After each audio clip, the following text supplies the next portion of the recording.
Pregúntenle a los pentecostales que fueron a Nueva York. Sí se acostumbraron en las iglesias pentecostales, para ni decir las otras, en Nueva York. O sea, inmediatamente llamaron a Puerto Rico: por favor, mándenos pastores pentecostales. Y allá se formó la tángana, porque no podemos entrar en eso ahora. Pero eso fue uno de los elementos que hizo que la iglesia de Dios pentecostal, que fue la que esta iglesia salió, sencillamente se desafiliara de las asambleas de Dios. Porque llegan, ¿verdad?, muchos campesinos a Nueva York. Obviamente los que emigran casi siempre son quienes, los que están buscando una mejor vida. Ahora eso está cambiando, que ya no son las clases más pobres, ¿verdad? Ahora profesionales están yendo. Pero estos pentecostales eran rajatabla. Y las asambleas de Dios no lo eran tanto. Pero ya habían evolucionado con el tiempo.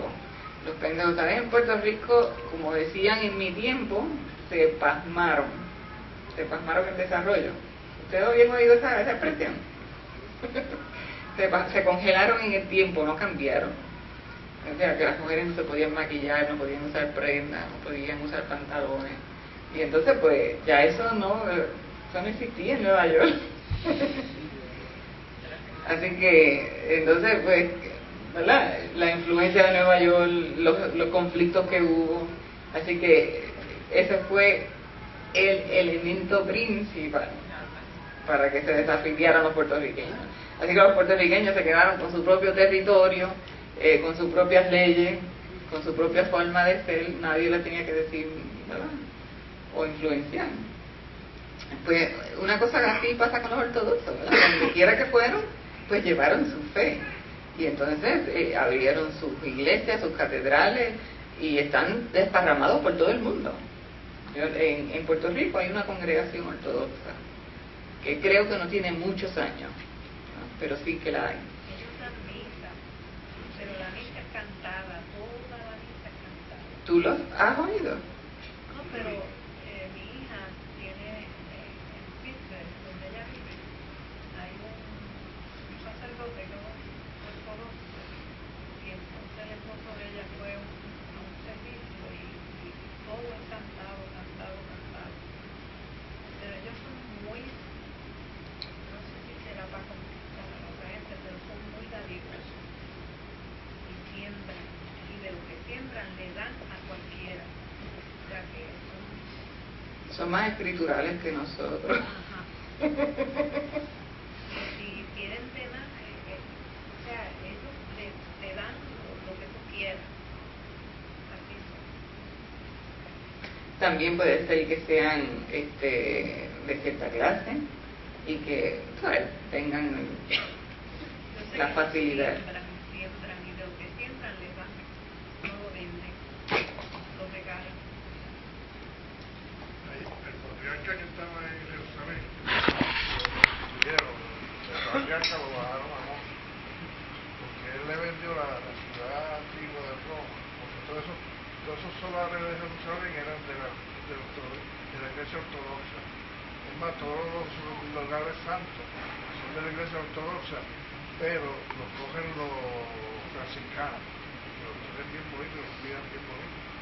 Pero la iglesia que sobresale allí es, después de las murallas, es la iglesia ortodoxa, que está con su cultura en oro y todo eso. Y ellos le vendieron el área esa antigua de Jerusalén a los judíos con una manzana que está al frente, que lo vendieron en 100.000 millones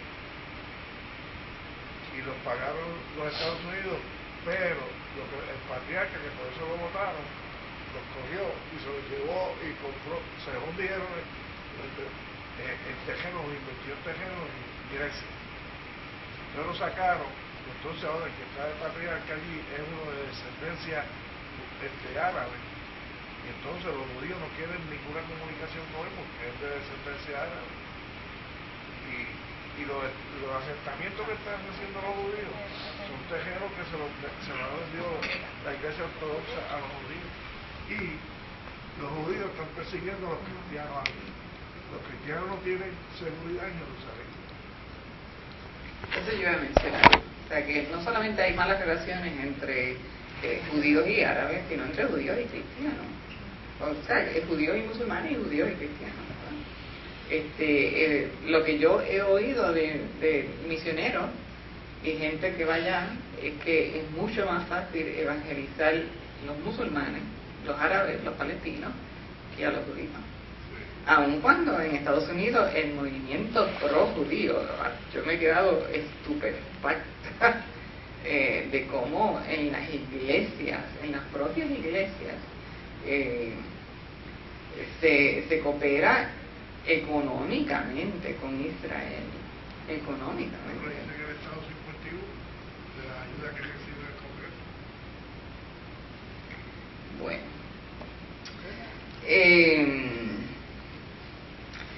en todas estas iglesias, o sea, en todos estos países que han llegado la iglesia ortodoxa, son iglesias nacionales, que no es el caso del catolicismo. En el catolicismo, pues, aunque haya una jerarquía local, ¿verdad? Nosotros tuvimos el primer obispo puertorriqueño, yo creo que en la década del 60, y pues tenemos ¿verdad? En gran medida un cuerpo sacerdotal que es eminentemente puertorriqueño, pero todas las órdenes se reciben de otras partes, o sea, de la cúpula, ¿verdad? De la cúpula. En territorios como por ejemplo Palestina, Egipto, Siria, muchos de esos ortodoxos se hicieron o católicos o protestantes, ¿verdad? Fue muy difícil mantenerse dentro de la iglesia ortodoxa, y claro, en estos países árabes principalmente, todos los musulmanes, pero más los árabes, la persecución hasta el día de hoy ha sido constante. Cuando el cambio grande dentro de la iglesia ortodoxa en Rusia, ¿verdad? Que es el lugar donde hay 60 millones de ortodoxos, aun cuando, ¿verdad?, se ha pasado por casi un siglo, fueron como 70 y pico de años de comunismo, y como quiera la iglesia se mantuvo. El cambio grande pues fue su encuentro con el comunismo, no solamente en Rusia, sino en todos esos países satélites. Lo primero que hizo el comunismo fue separar, ¿verdad?, iglesia y Estado. Y eso quiere decir que la iglesia no recibe ni un chavito, ¿verdad? Porque cuando hay unión de iglesia y Estado, eso quiere decir que la iglesia es financiada por el Estado. Cerraron sus seminarios, les prohibieron publicaciones, o sea, no podían tener ningún medio de comunicación escrito, ninguna revista, no podían publicar libros, así que la iglesia se quedó prácticamente, ¿verdad?, sin un fuerte fundamento teológico, doctrinal. Sin embargo, para sorpresa de muchos, cuando cae el comunismo y, ¿verdad?, se empieza a ver el panorama que hay dentro de la iglesia ortodoxa, la iglesia estaba fuerte. Y una de las cosas que dice este autor, y que dice, nosotros los protestantes tenemos que aprender mucho de estas iglesias tradicionales, porque nosotros los protestantes tuvimos que luchar tanto, ¿verdad?, desde la Reforma contra la tradición. Acuérdense que decía Lutero, Martín Lutero: la iglesia es una, la iglesia, o mejor dicho, nuestra única base son las escrituras. Y porque al enfrentarse doctrinalmente pues a su propia iglesia, tuvo que desarrollar una teología para explicar por qué se había caído en ese estado en que estaba la iglesia, y era que se había construido toda una tradición que no era bíblica. Y entonces pues la tronó, o sea, el protestantismo desde sus orígenes ha tronado contra la tradición. Y este autor lo que dice es, miren, nosotros tenemos que revisar nuestras posturas, ¿verdad? Ya van 5 siglos de esto y de repente empieza a surgir, o sea, empiezan a tratar de explicarse cómo es que se ha sostenido, no solamente en el caso de los rusos, que fue de 70 y pico de años, ¿verdad? Aunque bajo extrema persecución en muchos casos, pero aún otras iglesias orientales que se han mantenido por siglos. Y él dice, se han mantenido sobre todo porque estas son iglesias que guardan su tradición y sobre todo lo que ella mencionó, que traen, o sea, que es una tradición de la liturgia, del culto, de la forma de adorar, de la forma de, ¿verdad?, la ceremonia, los ritos, el ritual, ¿verdad?, que ha sido un elemento bien importante para que sobreviva esa tradición, esa fe. Así que quizás nosotros nos haría bien, ¿verdad? Ponernos corridos. ¿Pelón? Nos dañamos. Ponernos con el veneno porque tiene que ser. No, yo no digo eso. Pero miren, nosotros tenemos que a veces revisarnos a nosotros mismos, ¿verdad? Y reflexionar. Porque nosotros somos, o sea, nosotros no tenemos el respeto hacia la iglesia como institución como tienen, ¿verdad?, estas otras iglesias. Y eso explica por qué entonces hay continuas divisiones dentro de la iglesia. Porque si nosotros tuviéramos bien en alto la iglesia como institución, entonces trabajaríamos siempre desde adentro, ¿verdad? Como nosotros no tenemos este respeto por la tradición, pues entonces en el primer momento que no nos gustó algo, echamos al pie. No queremos darnos a la iglesia primitiva, señor. Partir de ahí. No partir de la iglesia católica. Ok, pero fíjense, hay iglesias protestantes que cuando celebran, por ejemplo, la Santa Cena, tienen cierta tradición donde hay una gran reverencia hacia el acto. ¿Sí?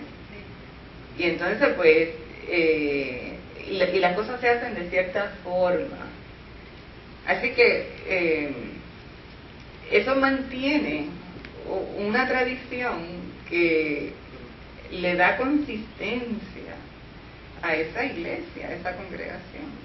Pero al principio la iglesia era en las casas y la comunión era un evento familiar completamente. Y yo creo que si pudiéramos hoy en día engendrar en la gente el deseo de compartir en familia la comunión, ellos cuando están en algún tipo de crisis o algo que se pueden poner de acuerdo y compartir un momento de intimidad, la vida familiar cristiana sería mucho más efectiva y más pertinente para la sociedad, porque al hacer de la comunión un ritual tan santo y tan separado de la realidad familiar, lo que hacemos es que, como ponemos una cosa en un pedestal que no la puede tocar nadie, entonces la gente no usa la comunión como un método de unidad para la familia, para solidaridad, creen que la comunión es solamente en la iglesia, que no puede ser en las casas, no puede ser en el núcleo familiar, en la necesidad de la familia. Y yo creo que la iglesia tiene que tomar en cuenta. Pues eso que usted está diciendo es muy bonito y yo estoy completamente de acuerdo. Eso lo que hace es realzar el papel de la comunión.